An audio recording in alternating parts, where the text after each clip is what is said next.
오늘 본문 말씀은 슬픔과 두려움에 빠진 제자들에게 예수님께서는 자신이 떠나는 것이 더 유익하다고 말씀을 하고 있습니다.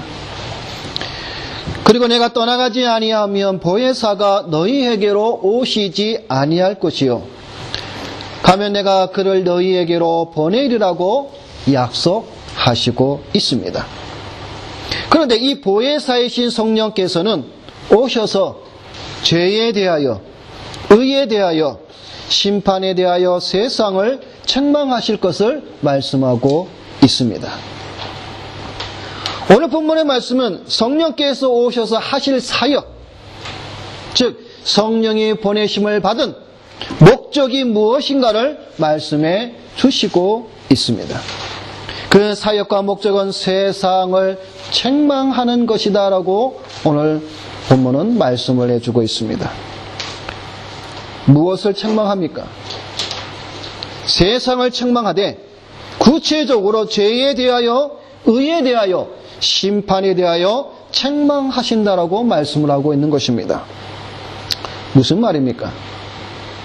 좀 더 쉽게 말씀을 드리면 세상이 성령으로 책망을 받게 되는 이유가 이 세 가지로 인하여 책망을 받는데, 세상은 죄로 인하여 책망을 받으며, 세상은 의로 인하여 책망을 받으며, 세상은 심판을 인하여 책망을 받는다는 말씀입니다.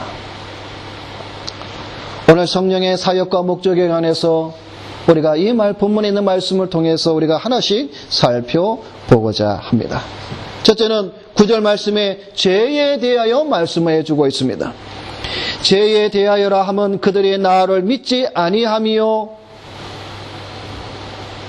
세상이 책망을 받는 이유가 죄로 인함인데 그 죄는 무슨 죄를 말씀해 주고 있습니까? 예수 그리스도를 믿지 않는 죄라고 말씀하고 있는 겁니다. 이것은 다시 말하면 불신앙에 대한 말씀인 것입니다. 예수 그리스도에 대한 불신앙을 말씀하시면서 당시 유대인들은 예수님을 받아들이지 않고 배척하였습니다. 그래서 사도 요한복음 1장 10절과 11절이 이렇게 말씀하고 있습니다. 그가 세상에 계셨으며 세상은 그로 말미암아 지은 바 되었으되 세상이 그를 알지 못하였고 자기 땅에 오매 자기 백성이 영접지 아니하셨으니. 사도 요한은 유대인들의 죄를 지금 선언하고 있습니다. 그들은 직접 예수님의 말씀을 들었으나 믿지 않았으며 예수를 보았지만 메시아로 영접하기는커녕 오히려 미워하고 배척했다라는 것입니다. 결국 그들은 메시아를 핍박하여 십자가에 죽게 하였던 것입니다. 이러한 그들의 죄를 성령께서 책망하신다라는 말씀입니다. 여러분, 사도행전 2장을 보게 되면 오순절날에 성령의 역사가 나타납니다. 요엘 선지자가 예언한 말씀이 성취되던 날입니다. 요엘서 2장의 말씀에 보게 되면 요엘이 이런 예언을 합니다. 그후에 내가 내 영을 만민에게 부어주리니 너희 자녀들이 장래일을 말할 것이며 너희 늙은이는 꿈을 꾸며 너희 젊은이는 이상을 볼 것이며 그때 내가 또 내 영을 남종과 여종에게 부어줄 것이며. 지금 요엘 선지자는 예언을 말씀해 주고 있는데 이 예언의 말씀이 언제 성취되었습니까? 바로 사도행전 2장에 오순절날 마가의 다락방에 모인 120명의 성도들이 예수께서 말씀하신 그것을 기다리며 기도에 힘썼을 때에 그들이 바로 요엘 선지자가 예언한 그 예언의 말씀을 성취됨을 보았고 그들은 그 자리에서 성령의 충만함을 받은 것을 우리는 성경을 통해서 볼 수가 있습니다. 그 가운데 한 사람인 베드로는 성령의 충만한 가운데 일어나서 하나님의 말씀을 이렇게 선포합니다. 베드로의 설교를 한마디로 말하자면 너희가 십자가에 못 박은 이 예수를 하나님이 주와 그리스도가 되게 하셨느니라 라고 말씀을 선포합니다. 다시 말해서 예수님이 메시아인데 너희가 그를 십자가에 죽였다. 그러나 하나님이 그를 주와 그리스도가 되게 하셨다. 이 말씀을 베드로는 성령이 충만한 가운데에 그 예루살렘에 모인 수많은 사람들에게 이 말씀을 선포를 하고 있습니다. 베드로의 설교를 들은 유대인들이 어떻게 하였습니까? 그들이 지금 베드로가 전하는 그 설교를 들으면서 수많은 사람들은 그 베드로의 설교를 들으면서 그들은 마음에 찔려 베드로가 다른 사도들에게 물어 이르되 형제들아 우리가 어찌할꼬? 베드로의 설교를 들은 그 수많은 사람들은 형제들아 우리가 어찌할꼬? 성령은 베드로의 입술을 통하여서 그들의 죄를 책망하고 있습니다. 그 책망을 들은 유대인들이 마음의 찔림을 받고 어찌할꼬라고 외쳤던 것입니다.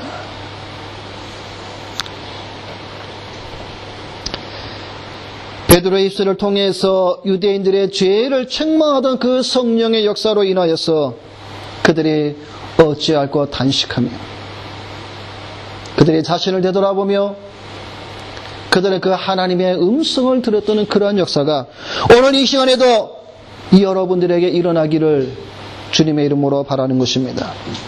성령께서 우리의 죄를 찔러 우리로 하여금 회개하는 역사가 오늘 이 시간에 저와 여러분들의 심령 가운데 일어나기를 진심으로 주님의 이름으로 바라는 것입니다. 오늘날 우리 성도들이 선택받은 하나님의 자녀로 언약의 후손으로 살아가는 것이 아니라 도리어 힘이 없고 나약하게 살아가는 이유가 무엇입니까? 그것은 바로 죄로 인한 심령의 무뎌짐과 굳은 마음으로 인함인 것을 여러분이 깨달아 아시기를 바랍니다. 죄를 죄로 인정하지 않고 죄와 더불어 동고동락하며 살아가고 있다는 것입니다. 그 죄가 우리의 영혼의 기쁨과 즐거움과 감사를 다 빼앗아 가 버렸다라는 것입니다.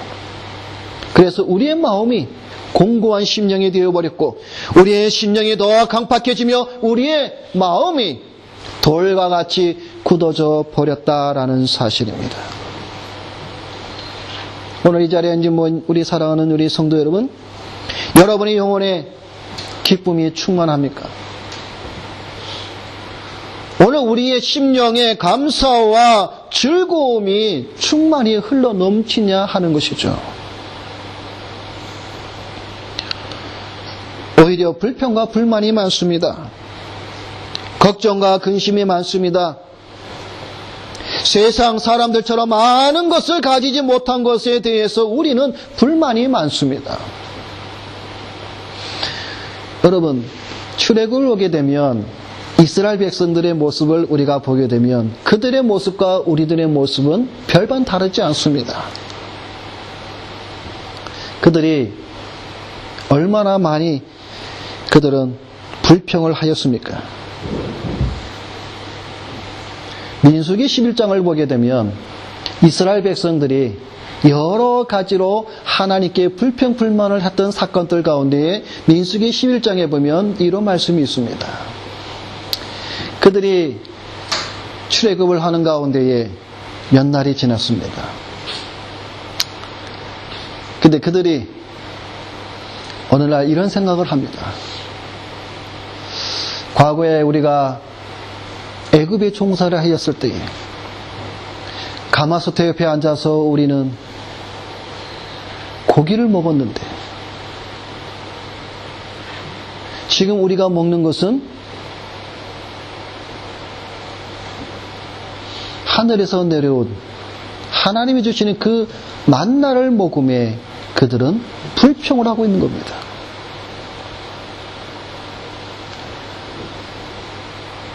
이스라엘 백성들은 지금 과거를 생각하고 있습니다. 자신들이 과거에 어떠한 처지와 형편에 있으면 까맣게 잊어버리고 그들은 지금 자신들이 평안하지 못함에 대해서 그들은 지금 불평을 하고 있습니다. 마늘을 먹지 못했고 파를 먹지 못했고 고기를 먹지 못해서 우리의 정욕의 기가를 다했다. 고기를 원하고 있습니다.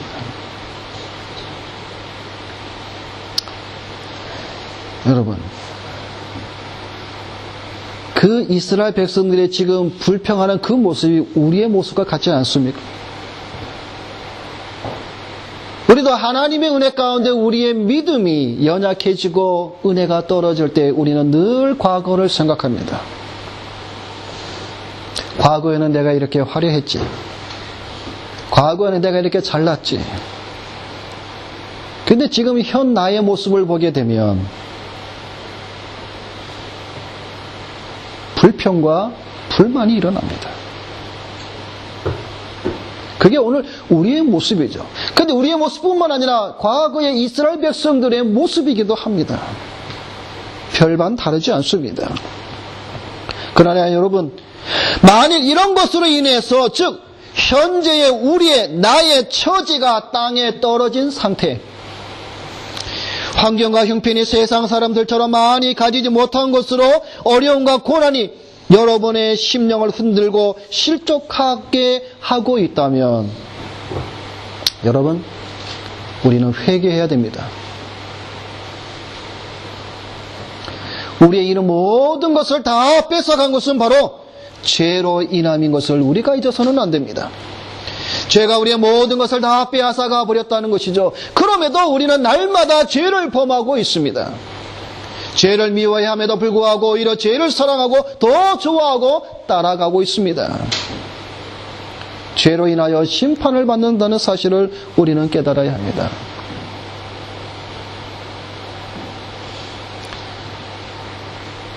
죄에 대하여 세상은 심판을 받습니다. 책망을 받습니다. 그 죄로 인하여서 우리는 책망받는 자리에 우리는 서 있는 자리가 아니라 우리는 은혜의 자리에 가서 있어야 될 하나님의 백성임에도 불구하고 우리가 죄로 인하여서 심판을 받고 책망을 받는다는 것은 우리는 우리 자신을 한번 다시 되돌아보아야 한다라는 사실입니다. 여러분, 죄라는 것은 참 어떤 거와 같은 거냐면, 여러분 그 나병 아시죠? 우리 학생들 나병 알아요? 나병? 문둥병. 그 문둥병의 특징이 뭐냐면 아픔을 몰라요. 코가 뭉그러지고 손가락이 잘려도 아픈 거를 모르는 거예요. 우리의 신앙에 있어서 가장 무서운 병이 바로 죄로 인하여 묻어진 우리의 마음이에요. 죄를 지어도 그 마음에 찔림이 없다라는 것이죠. 죄를 행하고 있음에도 하여 그것이 하나님 앞에 얼마나 큰 죄임을 우리가 깨닫지 못한다는 것이죠. 그런데 그 죄로 인하여서 우리의 영혼은 점점 병들어가고 코가 잘려나가고 손이 잘려나가도 우리는 아픔을 모른다는 것이죠. 세상은 이와 같습니다. 그래서 그들은 오늘 본문에 있는 말씀처럼 그리스도를 믿지 아니하며 불신앙으로 성령이 오늘 우리에게 오셔서 하는 것은 바로 죄에 대하여 책망하는 그 사역을 우리는 잊지 말아야 하는 것입니다. 두 번째는 10절 말씀에 보면은 의에 대하여라 함은 내가 아버지께로 가니 너희가 다시 나를 보지 못함이요 말씀해 주고 있습니다. 우리는 이 말씀을 두 가지로 해석할 수가 있습니다. 첫째는 성령께서 그리스도의 개인적인 의에 대해 증거하실 것이라는 의미입니다. 무슨 말인가 하면 십자가에서 죽이신 예수 그리스도를 보고 서 있는 백부장이 이 사람은 정녕 의인이었도다라고 시인했듯이 나사렛 예수가 의로운 그리스도이심을 세상에 증거하실 것을 말씀하고 있다라는 겁니다. 그리고 그리스도께서 아버지께로 올라가심으로 그의 의를 완전히 확신시키는 것으로 이것은 그리스도가 하나님의 우편으로 높이심을 받음이 바로 그의 의에 대한 증거라고 말씀하고 있는 겁니다. 또 다른 하나의 해석은 성령께서 우리에게 그리스도의 의를 알리신 것은 우리를 의롭게 하사 구원하시기 위함인 것입니다. 성령께서는 사람들에게 이 의를 깨닫게 하십니다. 그리고 그리스도께서 하나님의 우편에 앉아 계심과 그리스도를 통하여 의롭게 됨을 확신하게 하시는 말씀입니다. 여러분, 유대인들은 율법의 의를 자랑합니다. 갈라디아에서 말씀해 주고 있습니다. 그런데 세상 사람들은 자기의 의를 자랑합니다. 마태복음 6장에 보면 말씀해 주고 있습니다. 여러분들은 어떤 의를 자랑하고 있습니까? 자랑할 만한 의가 있기는 있는 것입니까? 우리는 어떤 의를 가져야 할 그 의가 무엇입니까? 세상적인 안목으로 본다면 세상에서 의로운 것이라고 칭찬하는 그것도 하나님께서 보신다면 더러운 누더기와 같은 것임을 우리는 알아야 됩니다. 그래서 이사야 선지자는 이렇게 말씀합니다. 무릇 우리는 다 부정한 자 같아서 우리의 의는 다 더러운 옷 같으며 우리는 다 잎사귀같이 시들므로 우리의 죄악이 바람같이 우리를 몰아가나이다. 세상은 의가 없기에 심판을 받는다라는 것입니다. 여러분, 소돔과 고모라성 창세기에 나타난 말씀을 여러분이 아실 겁니다. 소돔과 고모라성을 멸하기로 작정하신 하나님, 그것을 알은 아브라함은 하나님과 대화를 합니다. 하나님, 주께서 의인을 악인과 함께 멸하시겠습니까? 그러면서 아브라함이 하나님과 딜을 하죠. 하나님, 그 성중에 의인 50명이 있을지라도 주께서 그것을 멸하시고 그 50의인을 인하여 용서치 아니하시겠습니까? 하나님께서 말씀하시죠. 의인 50이 있으면 내가 멸하지 않겠다. 그러자 아브라함은 다시 한번 하나님께 요구합니다. 주여, 노하지 마옵소서. 내가 간구합니다. 거기서 5인이 모자라서 45인이면 어떻게 하겠습니까? 45요? 그러면 내가 용서하겠다. 주여, 노하지 마옵소서. 내가 또 간구합니다. 40명이면 어떻게 하시겠습니까? 또 내려갑니다. 30명이면 결국 몇 명까지 갔습니까? 10명까지 내려갔습니다. 그래, 그곳에 의인 10명만 있으면 내가 그 성을 멸하지 않겠다. 근데 여러분 어떻게 됐습니까? 그 소돔과 고모라 성이 의인 10명이 없어서 멸망을 당하고 말았습니다. 여러분, 소돔과 고모라 성은 오늘날 우리의 이 세상과 같습니다. 여러분, 오늘 우리가 사는 이 세상은 지금 어떻습니까? 이 세상에는 의가 없습니다. 여러분 생각에 지금 이 세상에 의인이 과연 얼마나 있다고 여러분 생각하고 있습니까? 세상은 의인이신 예수 그리스도가 오셨으나 세상은 거절하였다고 우리는 성경을 통해서 봅니다. 도리어 세상은 그 의를 십자가에 못 박아 버렸죠. 여러분들도 한 번쯤 들어보았을 이야기가 있습니다. 여러분, 아테네의 철학자 디오게네스가 있습니다. 오늘날 이 디오게네스는 대낮에 등불을 켜들고 길거리를 막 돌아다니죠. 막 무엇을 찾습니다. 그러자 그 아테네에 있는 사람들이 궁금해합니다. 디오게네스를 잡고 이제 질문을 합니다. 지금 뭐 합니까? 무엇을 그렇게 찾고 다니고 있습니까? 그럴 때 이 철학자 디오게네스가 뭐라고 말하고 있습니까? 나는 지금 사람을 찾습니다. 사람다운 사람을 찾지 못하여 등불을 들고 길거리를 헤매어 보았으나 끝내 의인을 찾지 못했습니다라고 답변을 합니다.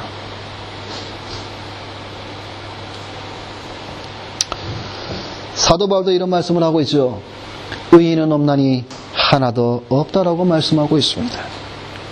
의인이 없다는 것은 의가 없는 사람, 다시 말해서 의가 없기에 의인이 없다라는 것이죠.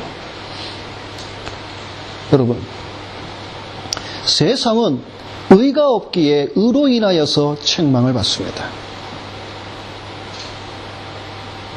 그런데 성경은 우리에게 마태는 뭐라고 말씀해 주고 있습니까? 의에 줄이고 목마른 자는 복이 있나니 그들이 배부를 것임이요 라고 말씀해 주고 있습니다. 근데 이와 똑같이 누가복음에 보면 누가는 이 말씀을 이렇게 기록하고 있습니다. 줄인 자는 복이 있나니 라고 말씀하고 있습니다. 결국 무엇에 줄인 자가 복이 있느냐? 의에 줄이고 목마른 자가 복이 있다라고 말씀을 해주고 있는 겁니다. 의에 줄이고 목마른 자가 왜 복이 있습니까? 짧게 로마서에 있는 말씀을 보면 우리에게 이렇게 말씀해 주고 있습니다. 로마서 5장 1절에 보면 그러므로 우리가 믿음으로 의롭다 하심을 받았으니 우리 주 예수 그리스도로 말미암아 하나님과 화평을 누리자.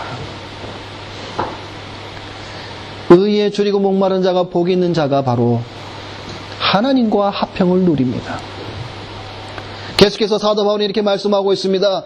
이를 아니할지라도 경건하지 아니한 자를 의롭다 하시는 이를 믿는 자에게는 그의 믿음을 의로 여기시나니 이란 것이 없이 하나님께 의로 여기심을 받는 사람의 복에 대하여 다윗이 말한 바 불법이 사함을 받고 죄가 가리워짐을 받는 사람들은 복이 있고 주께서 그 죄를 인정하지 아니하실 사람은 복이 있도다 함과 같으니라.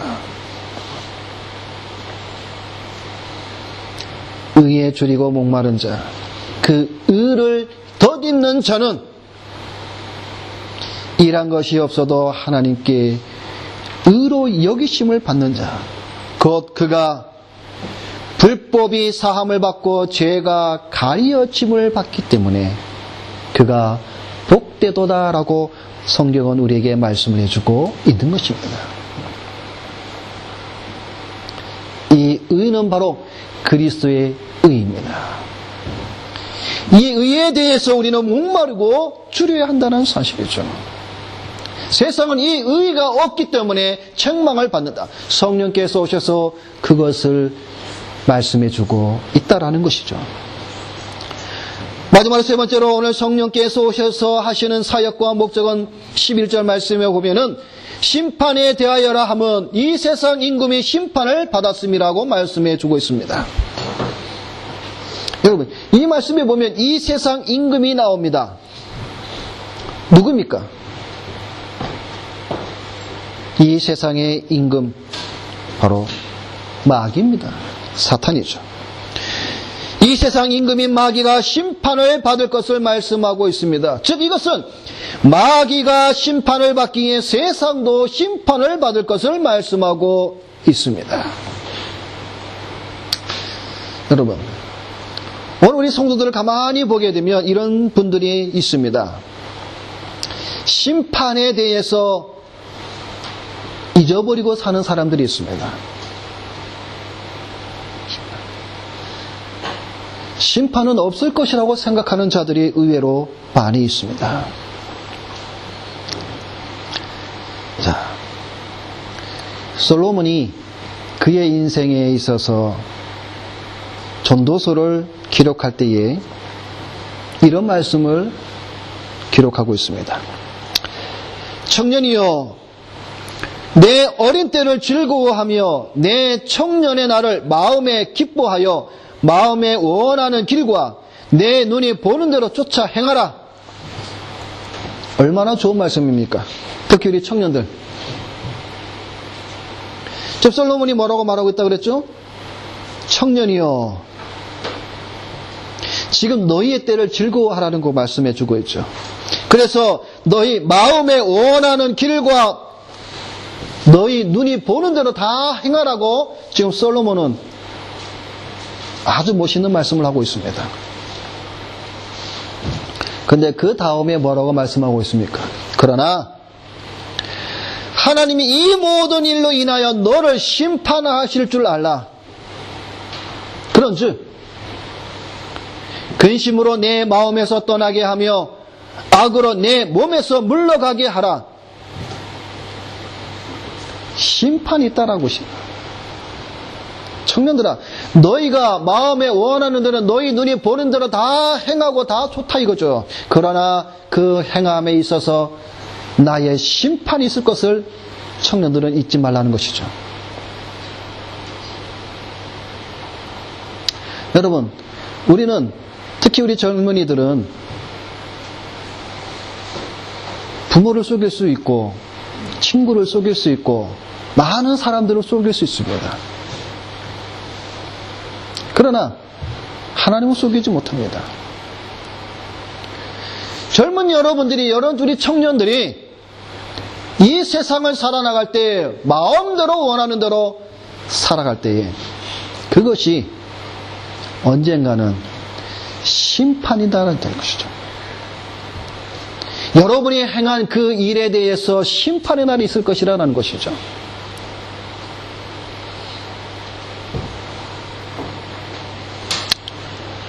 악으로 내 몸에서 물러가게 하라 말씀하고 있는 겁니다. 악을 떠나라는 것이죠. 심판이 있다라는 것이죠. 우리 성도들도 마찬가지죠. 오늘 이 자리에 있는 저와 여러분들, 우리는 서로를 속이면서 아무도 모르게 우리는 죄를 지을 수 있습니다. 또는 죄 짓고 삽니다. 그러나 하나님 앞에는 우리는 속일 수가 없습니다. 하나님 그 불꽃 같은 눈동자로 우리의 심령을 보시기 때문에 우리가 비록 겉으로는 경건하게 보이고 우리가 겉으로는 크리스천으로 보인다 할지라도 우리의 속을 보시는 그 하나님의 눈은 우리는 피할 수가 없습니다. 세상은 이러한 심판, 성령이 오셔서 이 세상을 심판하시라고 분명히 우리에게 말씀을 해주고 있습니다. 죄에 대하여, 의에 대하여, 그리고 심판에 대한 이러한 성령의 책망은 또 한편으로는 그리스도의 지상 사역과 깊은 연관이 있음을 우리는 알아야 합니다. 즉 죄와 의에 대한 성령의 책망이 그리스도의 무죄와 완전한 의를 세상으로 하여금 깨닫게 하는 것임. 그것은 바로 심판은 그가 죽으시고 부활하심으로 말미암아 세상의 임금이 심판을 받았다는 것을 증거하고 있다라는 사실입니다. 여기에 심판을 받았다라는 말씀은 완료형입니다. 이 말은 예수님의 사역 가운데 이미 심판이 시작되었다라는 것입니다. 예를 들어서 예수님에 의해서 귀신들이 쫓겨나는 것은 그들에 대한 심판이 벌써 시작되었음을 말씀해 주고 있다라는 사실입니다. 또한 성령은 예수님의 심판하시는 사역을 마지막 심판 때까지 지속시키고 있음을 우리에게 말씀을 해주고 있는 것입니다. 성도 여러분, 예수님께서는 지금 제자들에게 떠나시면서 내가 너희에게 보혜사 성령을 보내시리라. 그것이 너희에게 유익하리라 말씀하고 있습니다. 그 그 보내신 보혜사 성령은 세상을 책망하신다고 말씀해 주고 있습니다. 말씀을 맺습니다. 죄에 대하여, 의에 대하여, 심판에 대하여 책망하시는 성령의 역사를 여러분 눈으로 똑바로 보시기를 바랍니다. 성령이 책망하시는 그 죄와 의와 심판에 대해서 우리는 사도행전 2장의 아까 말씀을 보았듯이 베드로의 전하는 그 말씀 속에서 그들이 어찌하고 그들의 심령을 한탄한 것처럼 오늘 저와 여러분들도 회개하여 심령이 그 성령의 책망함을 우리가 하나님의 그 역사를 바라볼 때 오늘 저와 여러분이 회개하는 심령, 그러한 심령이 되어서 성령으로 충만하여 믿음으로 승리하며 사는 오늘 우리의 신앙의 모습이 되어야 됩니다. 여러분, 성령의 충만을 받는다는 것은 여러분, 거룩함이 그 거룩한 성령이 우리의 심령에 들어올 때 여러분, 우리 속에 있는 가장 더러운 죄는 견딜 수가 없는 것이죠. 죄에 대하여, 의에 대하여 심판하시는 성령의 그 역사가 오늘 여러분에게도 역사하시기를 주님의 이름으로 부탁을 드립니다. 기도하겠습니다.